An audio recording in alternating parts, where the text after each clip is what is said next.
Welcome to another Wellness Wander. This week I'm going to take you on a gentle stroll through the autumn garden, where we can see some of the late summer perennials which are still giving a real wow at this time of year. We'll also begin to give a hint of what's to come as autumn arrives. So we'll look at some of the plants that over the next few weeks will beginning to change and transform and take on brilliant autumn colours as the seasons change. This morning we're starting our wellness wander up at the Station Road entrance, hence the traffic noise, but you can see very clearly here the war memorial silhouetted against the early morning light.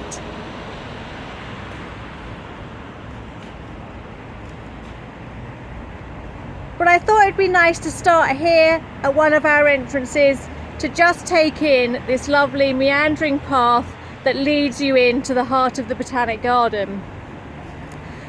There are a few plants still in flower up at the entrance here.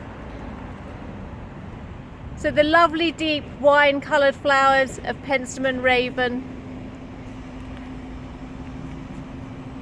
next to the wonderful sage Salvia amistad,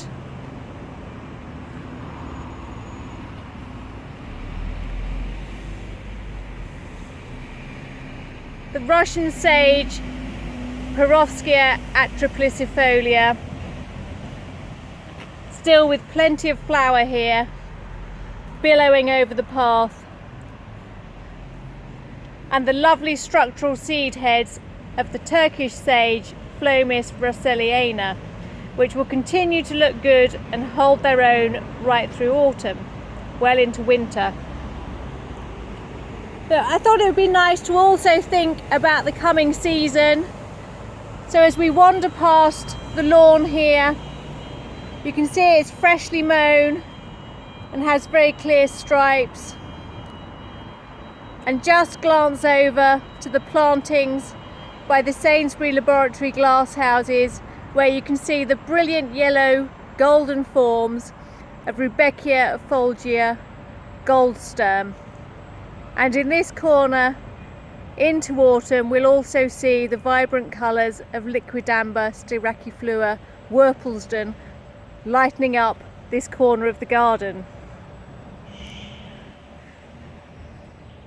But as we head away from the entrance, everything seems to calm down, it's much quieter, and the pace of life is much, much slower. And our path gives us a choice of directions. But here we're going to head towards the autumn garden along this meandering path.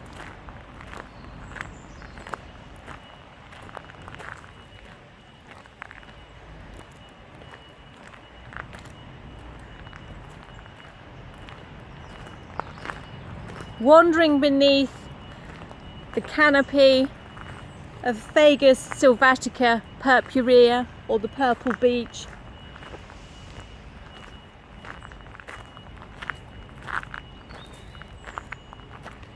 past the white-berried SYMPHORICARPOS ALBUS via LAEVIGATUS, whose berries will persist right through until Christmas.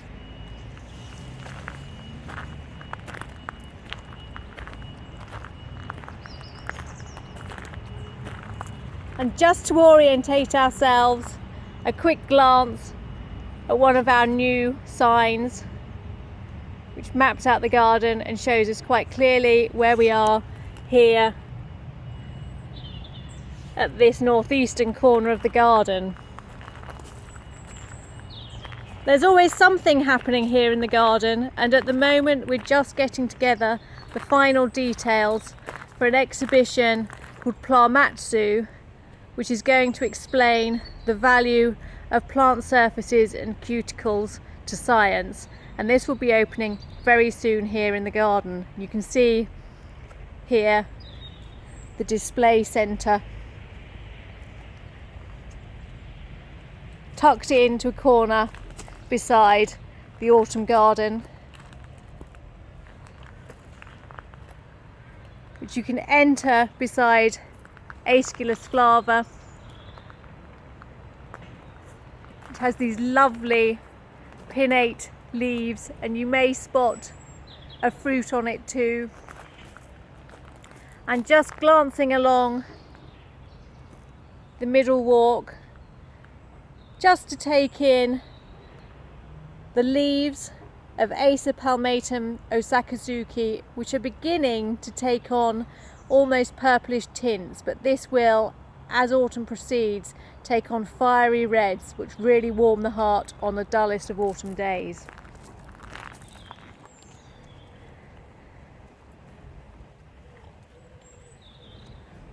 And as we wander across to the autumn garden, beneath Populus Simonii fastigiata and beside COTINUS flame, you emerge to be greeted by this wonderful sight of herbaceous plantings. There's a real mass here of flower provided by anemone Kernighan Charlotte, anemone japonica robustissima, all set against a mass planting of Calamagrostis acutiflora Carl Förster.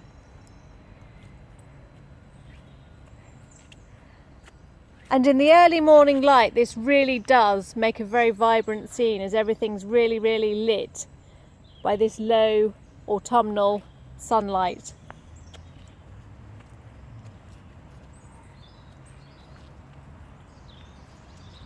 And planted here too, some of the echinaceas, which are perhaps past their best but still hanging on to these beautiful cone-like flowers, which give them the common name, the cone flower. But this is Echinacea Bressingham hybrid.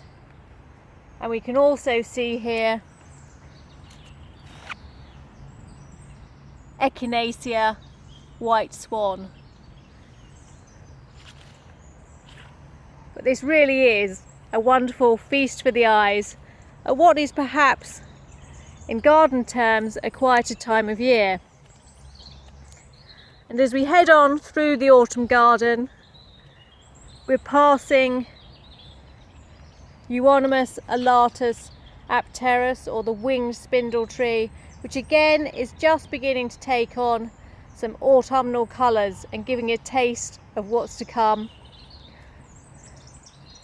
And nestled beside here, one of the perennial favourites of the autumn garden, Sedum herbstfreud, which is just beginning again to show flower colour here, and this will continue right through well into autumn as the colour gets more and more vibrant. And lovely also to see just the shadows created by the trees in this area, which have got the sunlight coming through them.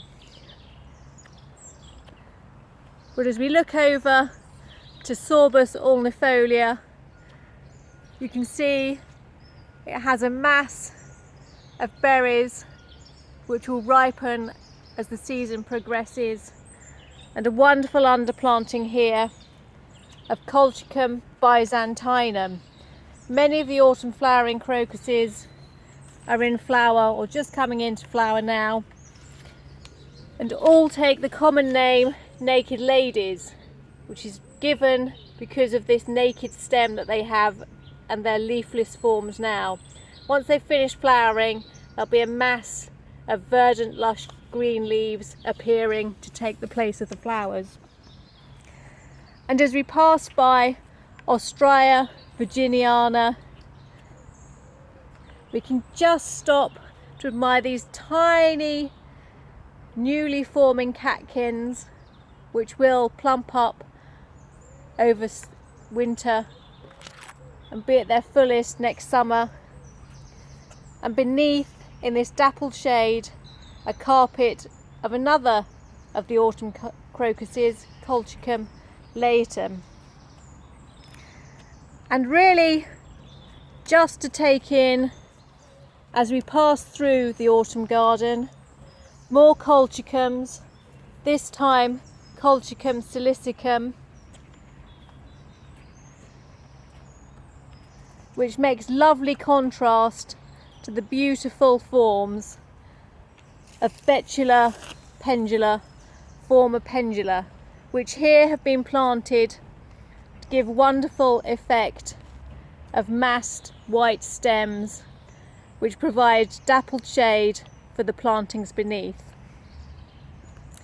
And we'll just take a look back through across the autumn garden area before we head out into the garden proper and finish this week's wellness wander. Thank you once again for joining me. I hope you've enjoyed revelling in this corner of the garden in this brilliant early morning sunshine, and I hope to welcome you back and have you join me again soon.